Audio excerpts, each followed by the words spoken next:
Good morning, 5th class. This is your English class. I hope you are safe at your places. So students, as we are studying chapter 7, the heart pump. Now let's study further. The heart pumps out blood to arteries about 72 times per minute. This rhythmic contraction and expansion of heart is called heartbeat. The heart beats faster in children than the old. A newborn baby has a heartbeat of about 140 and a 3 years old about 100 per minute. The heartbeat increases during exercise, exertion and excitement.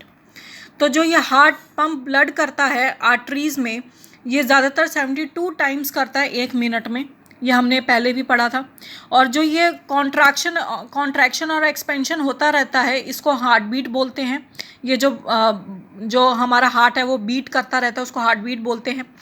छोटा बच्चे के जो newborn baby होता है उसकी जो heart beat होती है वो अराउंड 140 पर मिनट होती है, लेकिन 3 इयर्स ओल्ड बच्चे की 100 पर मिनट होती है और एडल्ट की 72 टाइम्स पर मिनट होती है. तो ये जो हार्ट बीट है ये बढ़ जाती है जब हम एक्सरसाइजेस करते हैं या बहुत एक्साइटेड होते हैं, बहुत एनर्जेटिक होते हैं, तो ये जो हार्ट बीट है ये इंक्रीज भी हो जाती है. Take a 50 centimetre long tube, fit it tightly at the end of a plastic funnel. Place the funnel on your chest above the heart. Put the open end of the tube in one of your ears. You will hear the thumping sound of the heart clearly and loudly. Count the heartbeats per minute. Walk fast for 5 minutes. Now count the heartbeat again. Does it number more? 50 centimetre long एक tube लो, एक side से उसको funnel fix कर दो और दूसरी side से उसको ओपन रखो. जो फनल साइड है उसको अपने चेस्ट की तरफ रखो और जो ओपन साइडेड है उसको अपने ईयर्स पे रखो. तो आपको थम्पिंग और ये जो पंपिंग ऑफ ब्लड है इसकी साउंड सुनाई देगी.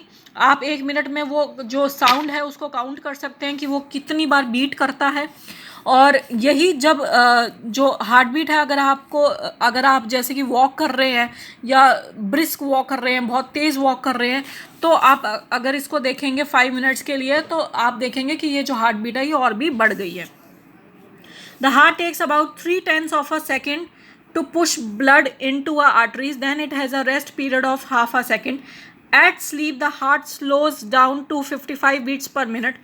A large percentage of blood capillaries are inactive in sleep, so the heart does not have to push blood through them.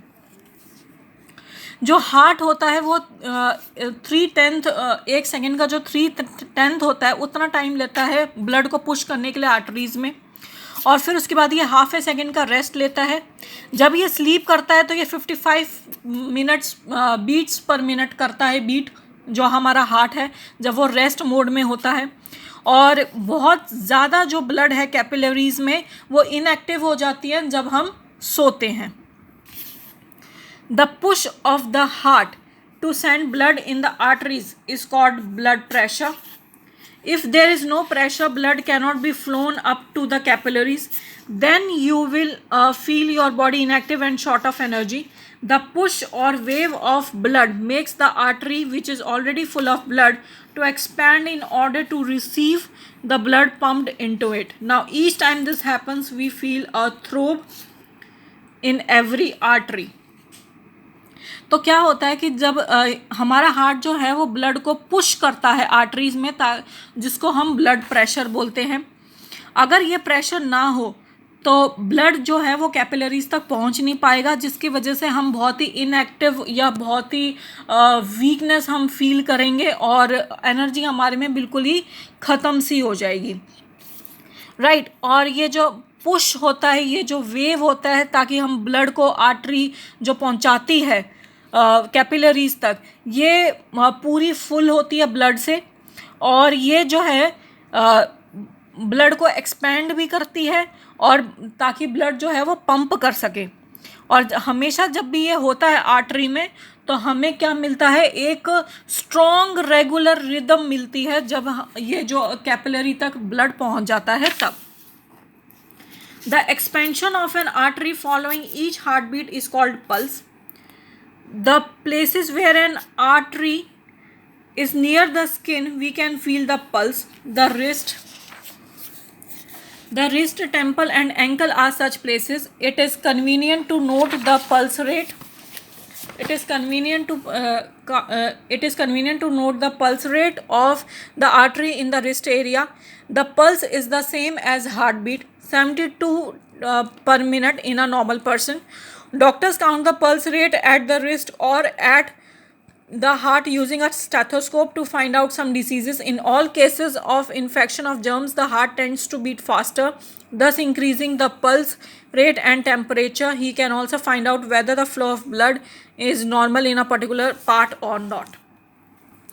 तो क्या होता है, ये जो आर्टरीज जब एक्सपेंड होती है और हर एक हार्ट बीट, जब भी हार्ट बीट होती है उसके साथ में जब ये आर्टरी एक्सपेंड करती है उसको पल्स बोलते हैं.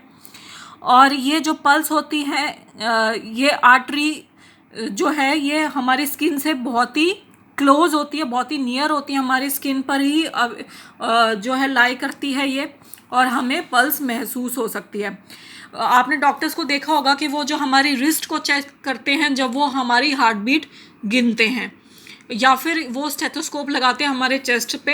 अगर हमें कोई डिसीज़ होती है तो हमारा जो हार्ट है वो बहुत तेज़ यानी कि फास्टर जो है वो बीट करता है, और हमारे सारे जो ऑर्गन्स हैं बॉडी के उसमें सही तरीके से ब्लड पहुंच रहा है कि नहीं, ये भी डॉक्टर जो है वो फाइंड आउट कर सकते हैं. Okay, so the rhythmic beat of the heart sends blood to every cell of the body. This blood carries oxygen to each cell and carries carbon dioxide back to the lungs to exhale. It transports digested food from the intestine first to the liver and then to every cell of the body. It protects our body from several germs. Blood platelets help in blood clotting and thus save from loss of blood and help in the healing of wounds. It maintains the balance of water in the body and a constant body temperature. तो ये जो rhythmic beat होती है हमारे heart की, ये blood को हमारे जो बॉडी में हर एक सेल है वहाँ तक पहुँचाती है, ब्लड तक. ये जो ब्लड होता है ये ऑक्सीजन कैरी करता है अपने साथ, और ये सेल तक ऑक्सीजन भी प्रोवाइड करता है और कार्बन डाइऑक्साइड को लंग्स में से निकालता है ताकि हम एक्सहेल कर सकें, यानी कि कार्बन डाइऑक्साइड बाहर निकाल सकें और ऑक्सीजन को ले सकें. ये डाइजेस्टेड फूड को इंटेस्टाइन से लेता है और फिर उसके बाद लीवर तक पहुंचाता है और फिर उसके बाद हर एक बॉडी सेल तक पहुंचाता है. यह हमारे बॉडी को भी प्रोटेक्ट करता है जर्म से. और जो ये ब्लड प्लेटलेट्स होती हैं ये ब्लड क्लॉटिंग जो है इसमें हेल्पफुल होती हैं, इससे कि हमारा जो एक्सेसिव लॉस ऑफ ब्लड होता है वो नहीं होता है, और हमारे जो चोट लगी होती है या कोई वुंड लगी होती है तो उसको हील करने में भी बहुत हेल्पफुल होता है. ये हमारे बॉडी के पीएच बैलेंस को भी मेंटेन करके रखता है. Eating fats more, exciting more and excessive और no physical work exerts under pressure on the undue pressure on the heart. It may lead to heart attack or death. Therefore, eat less fats, be cheerful and do mild and regular exercises or walk to keep your heart fit. अगर हम ज़्यादा fats खाएंगे तो cholesterol बढ़ेगा, जिसकी वजह से हमारे हार्ट पे बहुत प्रेशर आता है और हार्ट अटैक और डेथ होने के बहुत चांसेस होते हैं. इसलिए हमें एडवाइस किया जाता है कि हमें लाइट एक्सरसाइजेस और ज़्यादा फैट नहीं खाना चाहिए, और हमें खाने के साथ साथ थोड़ी बहुत एक्सरसाइजेस करनी ज़रूरी होती हैं ताकि हम फिट रह सकें. थोड़ी वॉक या थोड़ी एक्सरसाइजेस बहुत ज़रूरी होती है लाइफ में. So that's all for today students. Thank you.